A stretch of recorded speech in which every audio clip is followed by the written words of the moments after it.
In October of 1955, Philip K. Schuster wrote in his Los Angeles Times column, "Sometimes it seems as if Rodgers and Hammerstein are the whole of show business these days." Last week, the film of Oklahoma was launched triumphantly in Manhattan. Pipe Dream, their new musical play from John Steinbeck's Cannery Row stories, is selling out weeks ahead of its premiere, and both Carousel and The King and I are in production here at 20th Century Fox. Since their first collaboration with Oklahoma in 1943, the musical writing team Rodgers and Hammerstein were regarded as the final word in musical entertainment. Their biggest hits easily broke records and changed the musical format forever. In 1954, 70 million viewers tuned in to watch A Salute to Rodgers and Hammerstein, a 2-hour television special including their hit songs and some original Broadway cast members. It seemed like they were loved by all and could not fail. When their musicals finally hit Hollywood in the late 1950s, their adaptations of Oklahoma and The King and I were universally hailed and showered in awards, and South Pacific, while employing some unfortunate color filters, was generally met with enthusiasm. But of the main Rodgers and Hammerstein canon, 1956's Carousel was the only film adaptation of one of their stage shows to not be nominated for a single Oscar. And I'm not including that South Pacific remake. So, what went wrong? What was Carousel not doing that the other movies were? After all, Rodgers himself claimed that Carousel was the favorite of all of his musicals. What got lost in translation? This is the story of the misled screen adaptation of Rodgers and Hammerstein's Carousel. Or rather, why the movie version of Carousel is worse than you think. This is Movie Musical Mania, a channel devoted to sharing a slice of musical cinema with the world. Please like and subscribe for more content like this. Let's get into it.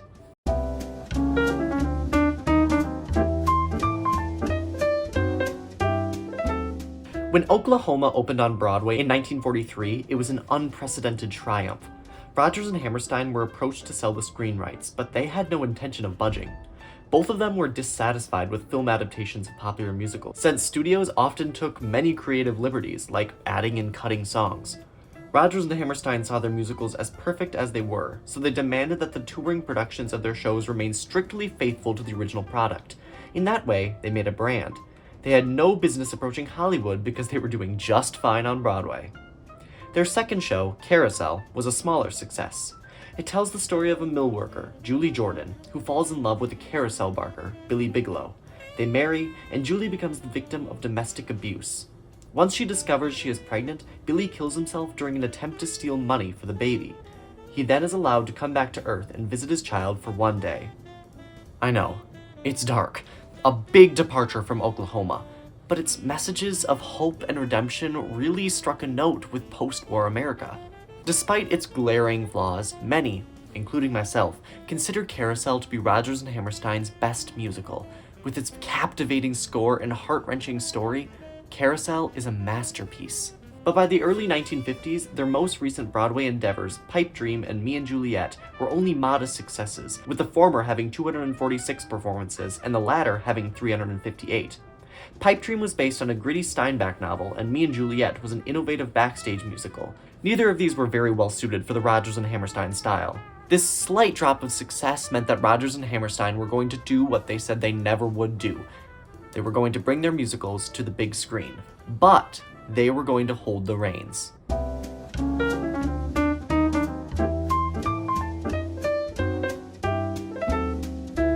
The Theatre Guild held partial rights to 3 early Rodgers and Hammerstein shows: Oklahoma, Carousel, and Allegro. In 1952, Rodgers and Hammerstein bought out the Guild to have exclusive rights to the 3 shows. This agreement for Oklahoma was signed on August 6th, and 4 days later, a film adaptation was already in the works, organized by a new company, Rodgers and Hammerstein, Inc. In regards to the handling of South Pacific, they created South Pacific Enterprises. At least these 2 movies would be under their creative control. Carousel and The King and I were a much more troublesome case. The screen rights to their sources, Lilium and Anna and the King of Siam respectively, were owned by 20th Century Fox, so their musical adaptations would have to be done by them and not a Rodgers and Hammerstein organization. They paid heavily but got the prestige, and as a result, had much more creative freedom. While only 2 minor songs were cut from Oklahoma and not a single one from South Pacific, many numbers were cut from the film adaptations of both Carousel and The King and I. Rodgers and Hammerstein joined the board of directors of the newly formed Magna Theatre Corporation, who were promising to release films in a new format known as Todd A.O., a new widescreen gimmick that rivaled CinemaScope and VistaVision. This widescreen format was meant to bring audiences back into the theaters since the introduction of TV. Oklahoma was slotted as the first Todd AO release. 20th Century Fox, the owner of CinemaScope, was working on an advancement to rival the new Todd AO format. CinemaScope 55 would be introduced with none other than Carousel. Now, to present CinemaScope 55 for the first time, we have a production equally important and outstanding, Rodgers and Hammerstein's Carousel. Unfortunately for these films, many theaters across the US could not play anything besides 35mm film. Oklahoma was shot in Todd AO on 65mm film, and CinemaScope 35mm, so two versions exist. Carousel was shot in CinemaScope 55 on 55mm film and CinemaScope as a safety measure. But once it was discovered that the film could be transferred easily to 35mm print, the safety CinemaScope filming was dropped. Blown up on the screen, Carousel seemed impersonal. If anything, the producers were more interested in selling CinemaScope 55 than telling the story of a couple and their doomed romance. Takes are often very long, and the camera remains stagnant, like with the end of the dramatic and 7-minute soliloquy.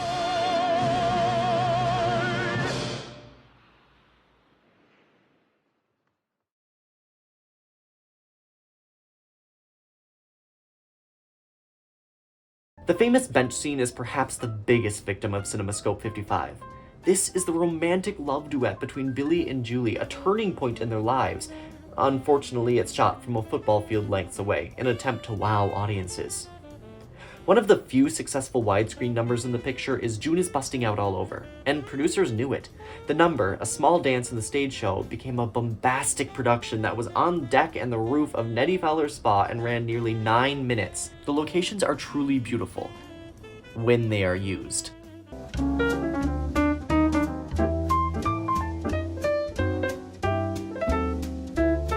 Oklahoma was chosen to be shot on location, an odd choice for movie musicals, but inspired by the new widescreen format. Other musicals, like Seven Brides for Seven Brothers, for example, were confined to a soundstage, but Oklahoma is out in the fresh air, with a moving train and everything.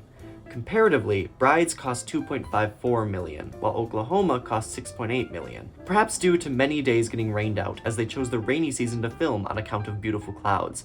The effect wasn't exactly what Rodgers hoped for. Visually, parts of the film were impressive, with some stunning shots of Elephant Eye High Corn, the Surrey Ride, and the cloud-filled Arizona sky. But the widescreen process was not always ideal for the more intimate scenes, and I don't think the casting was totally satisfactory. At any rate, from then on, except for South Pacific, Oscar and I left moving pictures to moving picture people, and stayed clear of any involvement with subsequent film versions of our musicals. Richard and Oscar were out, and would have little influence on the film adaptation of Carousel, for better or for worse. I'm here to tell you it was for the worse. Carousel was assigned to director Henry King, a man known for epic adventure films. His last musical had been Alexander's Ragtime Band, 1938. Given the widescreen format, Carousel was chosen to be shot on location in Maine. Unfortunately, for lighting reasons, all the nighttime scenes had to be shot in the studio. Even more unfortunately for 20th Century Fox, Carousel is a very intimate story that has large portions of its scenes take place in the evening. Studio sets are used extensively. The transitions from location shooting to the studio is very noticeable and jarring, such as here in the ballet. No one is believing that you're still on that beach, Louise. The film really struggles with towing the line between the ultra-realistic and the surreal. When Billy goes to heaven, he's in a whimsical studio set, but the beach he sang on 20 minutes ago was real enough. Pictures like Singing in the Rain and Guys and Dolls do a nice job of keeping the locations in a state of heightened reality. Carousel tries to trick you that the fake trees are real before cutting to real trees to show you the clear difference. While studio sets are used out of necessity and location shooting was ideal for beautiful widescreen shooting, it leaves a confusing aesthetic to the final picture. It makes me wonder if the dark tale of Carousel is not meant for a quaint New England town with sailboats, but a dark, grungy place bathed in shadows, as in the original Lilium play on which Carousel is based, which takes place in Hungary.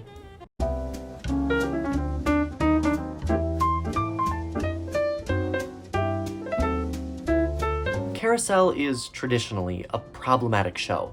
With confused messaging about women's roles, domestic abuse, and redemption, it can often be painful to look back on. Screenwriters Phoebe and Henry Ephron failed to address any of these issues and instead transfer all of them straight to the big screen. The play opens with a pantomime set to Rodgers' piece The Carousel Waltz. Rodgers chose to not include an overture for Carousel, which was expected of a musical, as he and Hammerstein were always experimenting. Of course, this sentiment was scrapped for the film, and a chunk of the Carousel Waltz serves as the movie's main title, before serving as underscoring for a no longer pantomime scene. But this is not how the movie starts. This version starts with Billy Bigelow already dead and in heaven. The film is therefore all told in retrospect. This gives mixed effects. It ruins the drama and the tragedy of later in the piece, but it does help the audience sympathize with Billy. If anything, it fills out the scene transitions, most notably after If I Loved You into June is busting out all over. The screenwriters kept another flaw from the stage show. They left in the absurd amount of time Carrie, a secondary character, has the audience's attention, possibly even more than Julie, the lead character. The songs Geranium in the Winder, The Highest Judge of All, and Mr. Snow Reprise were scrapped from the screenplay, and additionally, You're a Queer One Julie Jordan and Blow High, Blow Low were filmed but wound up on the cutting room floor. A wise move on the part of the screenwriters was to move the song When the Children Are Asleep to a sailboat. Not only is it a pretty scene and a perfect use of widescreen, but it gives the audience more time with Billy and Julie, while in the stage show, that song is simply a duet, sung alone on stage by Carrie and Enoch. Perhaps one of the biggest issues with the movie is its casting. Frank Sinatra was originally slotted to play Billy Bigelow, but left the picture after realizing it was going to be filmed twice. Shirley Jones and Gordon McRae, the leads of Oklahoma the year before, were cast again as the lead romantic couple. This time around, their fate was very different. While both of them sing the music wonderfully enough, Shirley Jones was too young to understand the complexities of a woman who loves her husband despite domestic abuse. And Gordon McRae never seemed troubled enough to play a man who would hit his wife and then die in a botched robbery.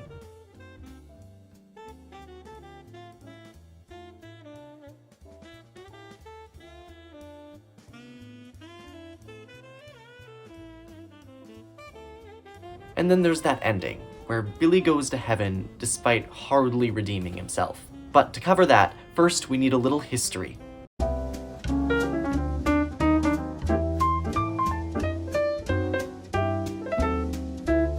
Lilium, the 1909 play on which Carousel is based, is the story of a man who can't seem to do right, kills himself, and inevitably goes to hell for his transgressions. When film versions of the show were produced in 1921, 1930, and 1934, the ending was made ambiguous, but often alluded to a happier fate for the titular character. When Hammerstein wrote the book for Carousel, it was at the end of World War II, and so a positive ending about redemption was a must. The problem is, Billy doesn't really seem to earn a happily ever after. He comes back, hits his daughter, and goes to heaven, but not before whispering a few encouraging words to her. But when given the opportunity to update this problem for the screen, the screenwriters decided to let Billy do the bare minimum and still win a pity ticket to heaven. Carousel premiered on February 16, 1956. The next day, the reviews came rolling out. By all means, Carousel was considered a critical success, but with its downbeat plot, it was not a box office hit. Then, on June 28th, came 20th Century Fox's other CinemaScope 55 spectacle, The King and I, was an instant smash hit. Come award season, The King and I was nominated for 9 Oscars and won 5, including Best Costumes, Best Actor for Brenner, and Best Scoring for a Motion Picture for Newman, who had also worked on Carousel. The King and I dominated the summer, and Carousel faded away.